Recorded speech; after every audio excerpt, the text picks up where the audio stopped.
Bom dia, irmãos. Abra sua Bíblia comigo nos Salmos, no livro dos Salmos, capítulo 33. Nós vamos falar neste capítulo todo, mas leremos apenas o versículo 12. E eu convido você a ficar em pé para a leitura da palavra de Deus. O tema da mensagem dessa manhã é as dores de uma nação. Salmos 33, versículo 12. A palavra de Deus nos diz aqui o seguinte: bem-aventurada é a nação cujo Deus é o Senhor e o povo ao qual escolheu para a sua herança. Essa é a palavra de Deus. Vamos orar. Pai, em nome de Jesus, nós pedimos a Deus que essa palavra frutifique em ações práticas na nossa vida, em nome de Jesus. Amém. Podem sentar. O Salmo 33 não tem uma autoria conhecida. Diferente da maioria dos outros salmos, ninguém sabe quem escreveu o Salmo 33. E é um salmo que também não traz uma mensagem específica ao povo de Israel.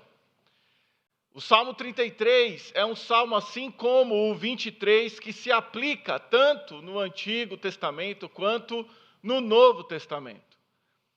É um salmo que vai nos mostrar um convite muito especial para que todas as pessoas do mundo glorifiquem e louvem ao Senhor. E diz expressamente e claramente que uma nação é feliz, é mais que feliz, é abençoada quando Deus é o Senhor dela. Há uma outra versão no texto que lemos que diz: feliz é a nação cujo Deus é o Senhor. A questão aqui é que este salmo nos traz a orientação clara para que uma nação seja feliz. O problema é que quando Deus não é o Senhor dessa nação, a nação fica doente, sofre, tem dores. E é exatamente o que nós vemos no Brasil. Deus não é o Senhor dessa nação. E com isso, nós temos a dor da corrupção em todas as esferas, desde os mais altos cargos até nós aqui embaixo. E eu vou dizer um exemplo só: os políticos roubam milhões, a maioria deles só estão visando o seu benefício próprio.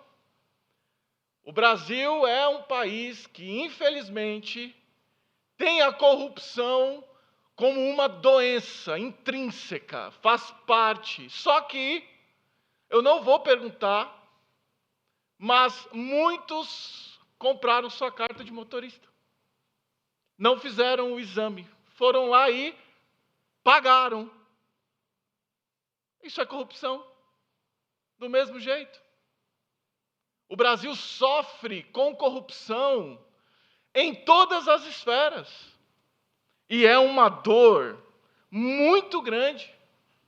O que falar da dor da imoralidade? O Brasil está no top 3 dos sites que incentivam o adultério. Existem sites que promovem encontros entre casados, e em todos, o número de inscritos brasileiros está na 3ª colocação no máximo no mundo inteiro, só perdendo para os Estados Unidos.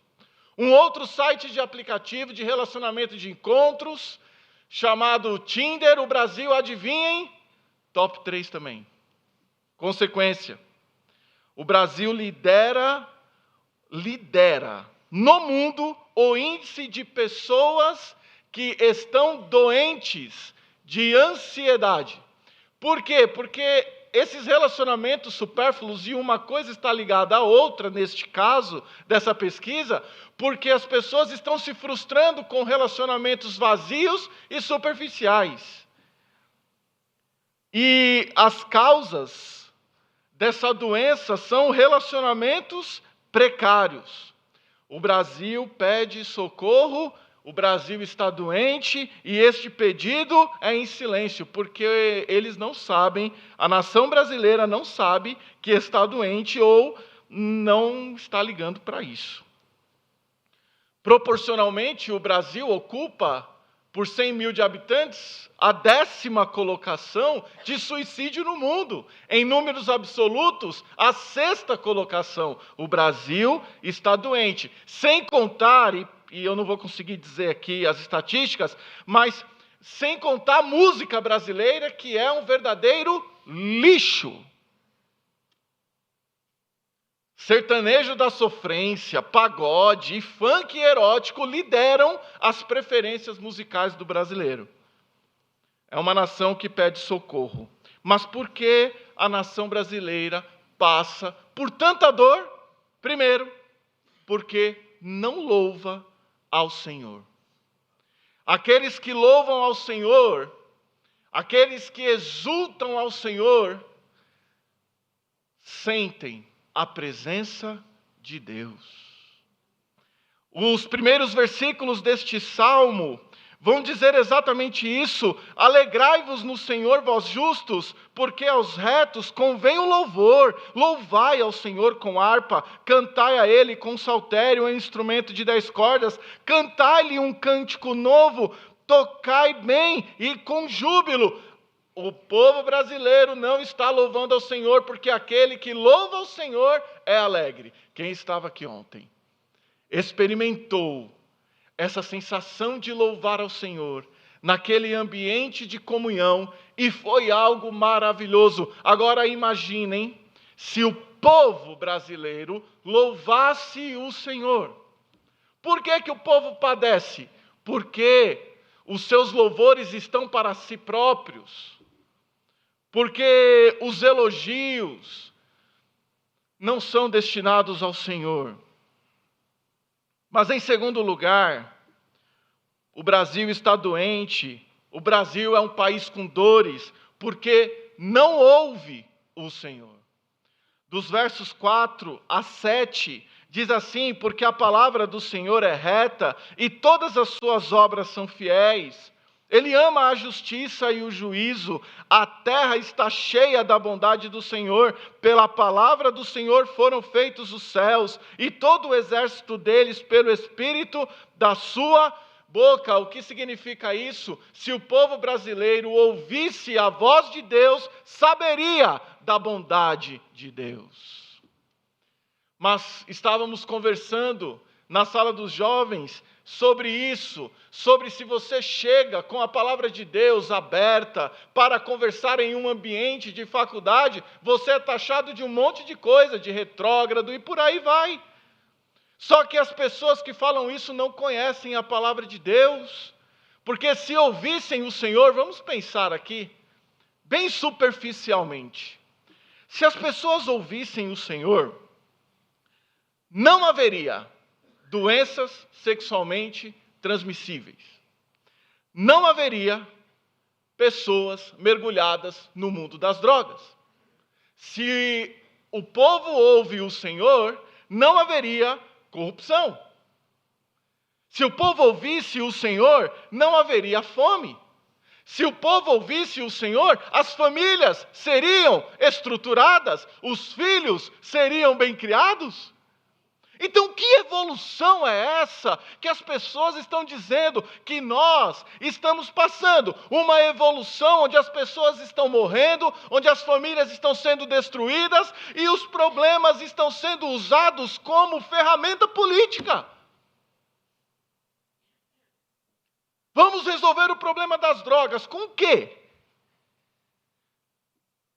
Com o quê?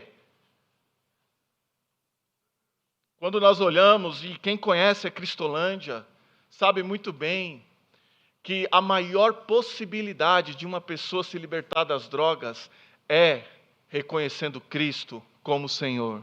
Mas isso é o que a Bíblia diz, não é isso o que é dito por aí. E o diabo sabe disso. E nesse sentido, o que o diabo faz? o diabo tenta descredibilizar a Bíblia, como preguei aqui no último domingo. E por último, porque o Brasil está doente, porque sente dores, porque não teme a Deus. Dos versos 8 a 11, diz claramente: tema ao Senhor, todos os moradores da terra. Nós devemos levar Deus a sério. Nós devemos respeitar o Senhor, o que o Senhor diz e quem o Senhor é. Por quê? Porque o Senhor desfaz o conselho dos gentios, quebranta todos os povos, quebranta os intentos do povo. O conselho do Senhor permanece para sempre. Nós devemos temer a Deus, respeitar a Deus. E sabe, irmãos, como nós podemos fazer diferença nesse país? É seguindo esses conselhos que a maioria da nação não segue. A nossa boca deve tão somente louvar o Senhor. O problema é que nós estamos só louvando ao Senhor. Quem deve orientar a nossa vida é o Senhor, mas será que nós estamos ouvindo os conselhos do Senhor? Nos posicionando debaixo da palavra do Senhor? Será que nós estamos temendo ao Senhor? Porque sabe o que vai acontecer? Se o povo de Deus se levantar com a bandeira da cruz, com a bandeira do verdadeiro evangelho, com a bandeira de Cristo, e como é que eu levanto? Tomando uma posição com a minha própria vida. As pessoas vão chegar para você e vão dizer assim: o que é que você tem de diferente? Porque eu quero ter a mesma alegria que você. Por quê? Porque é Jesus quem nos dá alegria. E a alegria que temos em Cristo independe das circunstâncias. Por isso que somos diferentes, porque temos Jesus. Porque a nossa boca deve e louva só Jesus. Porque nós ouvimos a palavra de Jesus. E porque nós tememos o Senhor. Por isso que nós vamos mudar esse país, começando, seguindo esses conselhos. E eu digo, pela palavra do Senhor, feliz é a nação cujo Deus é o Senhor. Mas nós somos de uma nação além Brasil. Nós somos a nação, o sacerdócio santo, a raça eleita, a nação de Deus. A nossa pátria, como nos diz Filipenses 3:20, é o céu. E por isso, nós que nascemos aqui devemos refletir essa pátria, para que mais pessoas sejam incluídas nessa, onde o rei não é corrupto, onde o rei não visa o seu próprio interesse, onde o rei dá a vida pelo seu povo. Irmãos, que nós confiemos no Senhor, que nós louvemos o Senhor, que nós busquemos ao Senhor e que nós façamos a diferença no nosso país que adoece e que está doente, com uma vida que reflete o Senhor. Que Deus os abençoe.